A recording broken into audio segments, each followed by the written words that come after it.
But I do want to talk about the King returning to public duties after progress in his cancer treatment still ongoing. We know, of course, that Kate, the Princess of Wales, she, of course, is still off public duties. But the big news of the weekend, Prince Harry is coming back next week. He's actually going to be back in the UK.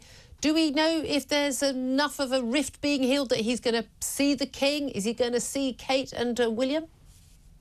Well, I think it's very likely that he will see the King, because I believe the King will actually be in London on the same day, because I think he's seeing the Prime Minister, something that he's continued to do throughout his illness.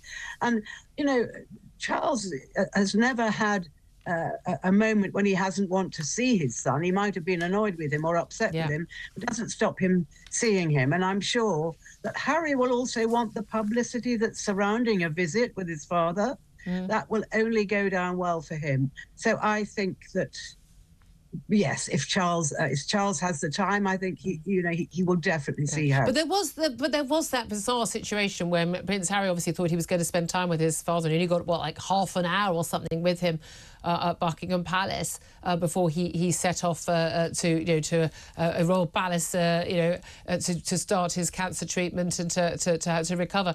And it just looked pretty bad. But then we're still, am I not right in thinking we're still in a situation where the King has not met one of his grandchildren? He's not met Lilibet yet, has he?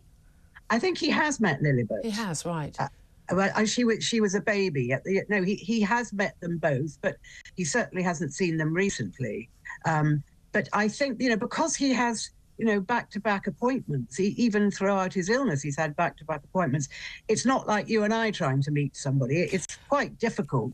And Harry has to agree, well, your father's got a time slot here, either be there or you won't see it. Royals are strange like that, let's be honest. I mean, someone would prioritise one of your two sons coming back. But, of course, Harry perhaps giving a little bit more notice, but maybe he has.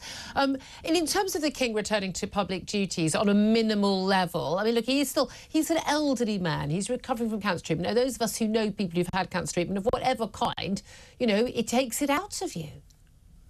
Well, there's so many variations. Yeah.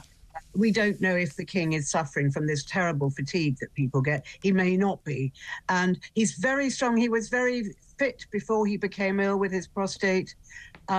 He stayed fit as he can throughout this. So we just don't know how much he's going to be able to do. But I do know that he really wants to try and ride at least to the trooping, to lead the family and the troops for the birthday parade.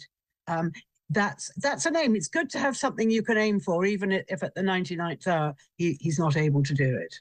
Yeah, indeed. I mean, that's the thing. Certainly something worth aiming for. Ingrid, thank you very much indeed for joining us. Very much appreciate that. She is, of course, editor of Majesty magazine, author of numerous biographies of the royal family. Sam Armstrong, just a quick word with you on this, because I mean, Prince Harry is always news when he's in, when he's in the country or not in the country. Of course, not bringing Meghan, not bringing the kids, but again, but likely to see the King for however long.